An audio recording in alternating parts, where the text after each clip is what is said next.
네, 오늘은 비열과 열팽창 두 번째 시간인 온도에 따라 변하는 부피에 대해서 배워보도록 하겠습니다.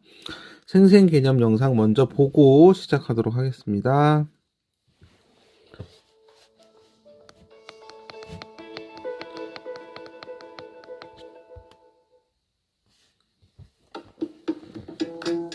문화와 예술의 도시 파리. 파리하면 기승전 에펠탑. 에펠탑은 한때 철골 덩어리라며 비난을 받기도 했지만 현재는 당당히 파리의 상징물로 세계인에게 많은 사랑을 받고 있죠. 파리의 상징답게 멀리에서도 한눈에 보이는 에펠탑의 높이는 무려 300m가 넘는다고 하는데요. 이렇게 높은 에펠탑이 여름과 겨울의 높이가 다르다는데 사실일까요? 네, 사실입니다. 에펠탑을 이루는 금속은 열을 받아 온도가 높아지면 금속을 구성하는 입자의 운동이 활발해지는데요.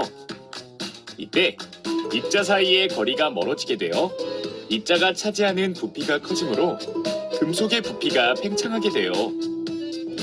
이렇게 금속의 온도가 높아질 때 부피가 팽창하는 현상을 열팽창이라고 하며, 에펠탑은 계절에 따라 온도가 변하면 열팽창에 의해 높이가 달라져요. 온도가 낮은 겨울보다 온도가 높은 여름에 에펠탑을 이루는 금속의 부피가 더 팽창하여 에펠탑의 높이가 약 18cm 정도 높아진다고 해요.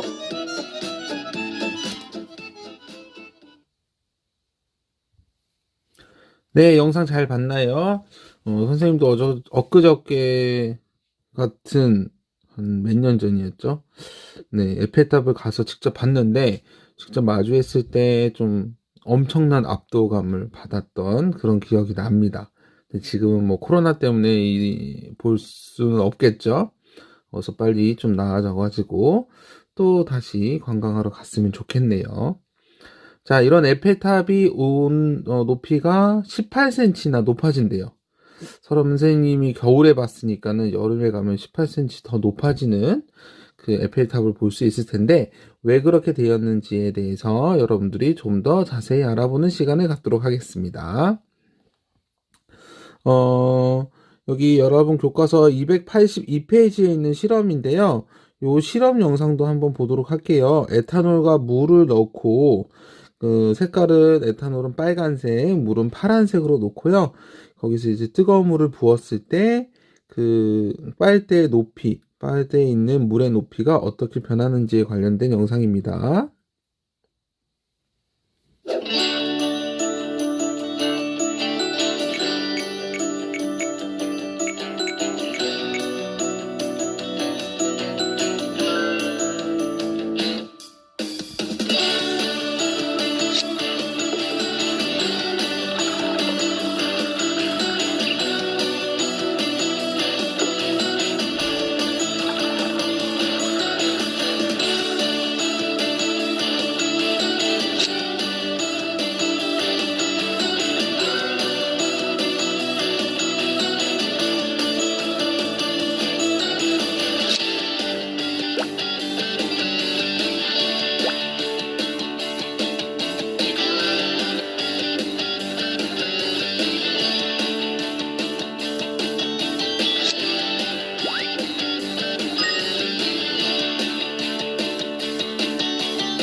네, 영상을 잘 봤나요? 뜨거운 물을 부으니까는 에탄올이 조금 더 높이가 많이 높아졌다는 걸 알 수 있겠죠. 이 부분을 열팽창이라는 단어를 가지고 우리 한번 해보도록 하겠습니다.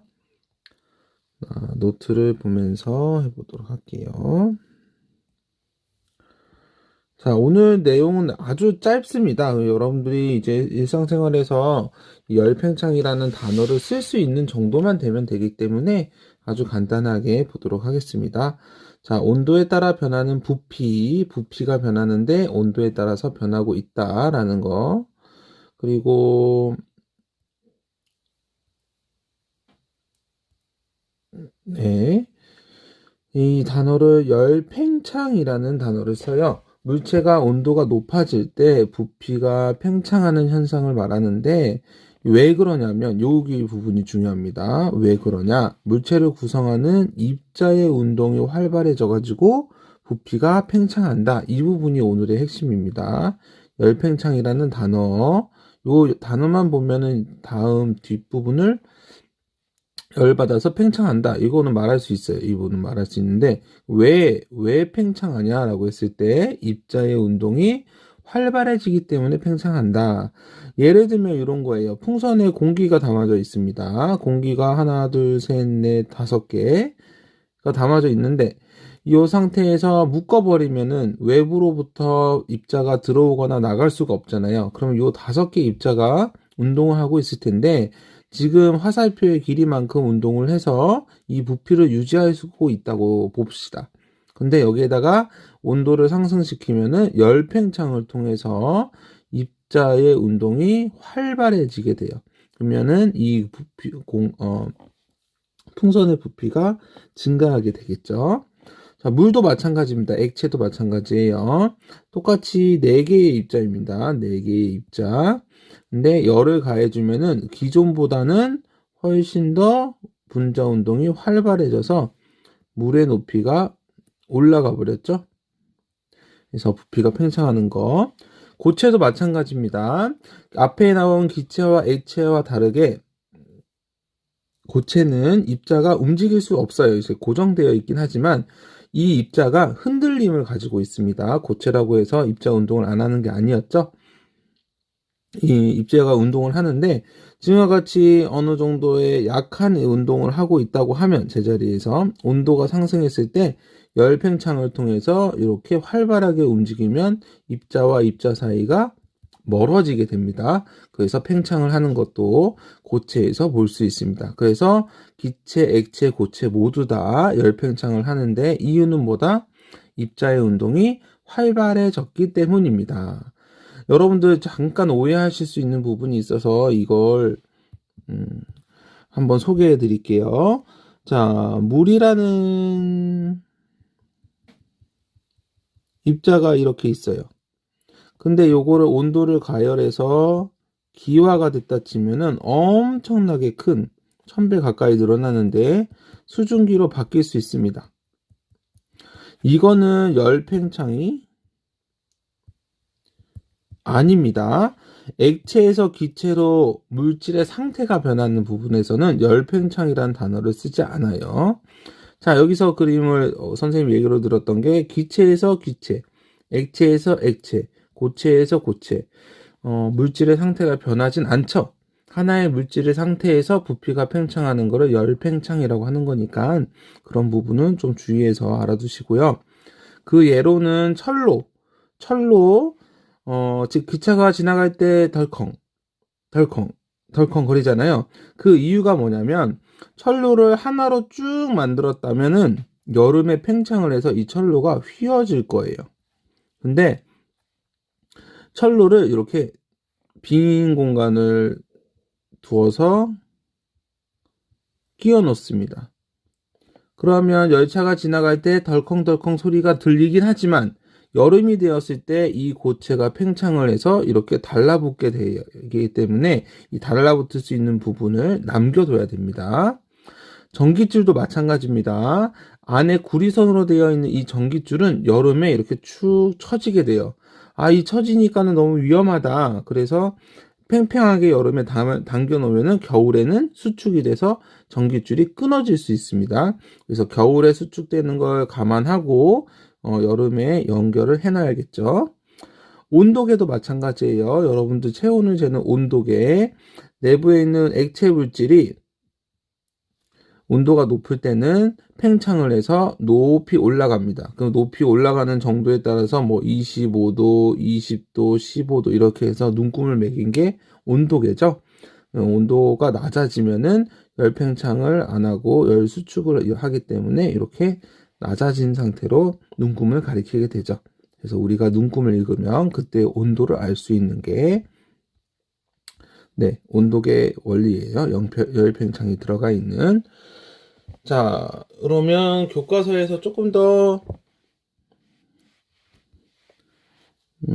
자세히 그려진 그림을 보면서 자, 여기 액체 열 팽창 입자의 운동이 온도가 올라가면 더 활발해지죠. 그래서 처음 높이보다 올라간 나중 높이 팽창을 했다는 겁니다. 내부에서 아까 말했던 철로 부분이에요.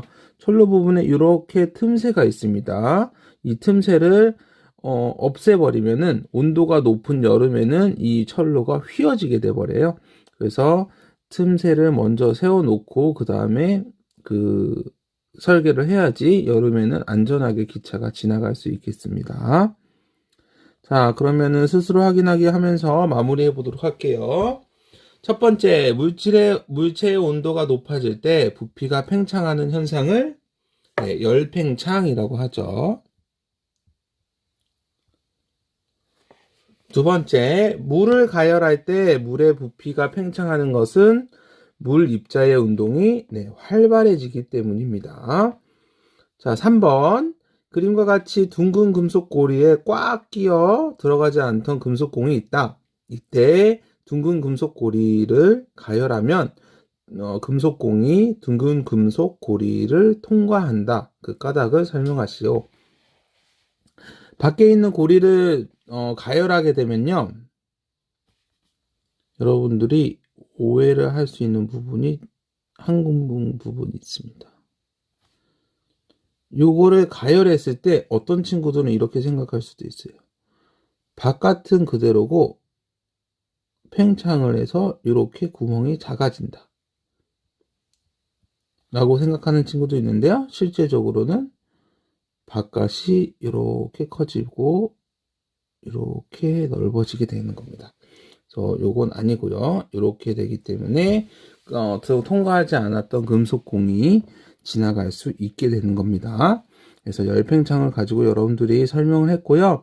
일상생활에서 아주 잘 보이는 열팽창이 많아요. 그래서 이런 부분을 보였을 때 열팽창이란 단어로 여러분들이 한 번씩 설명해 보면 좋을 것 같습니다.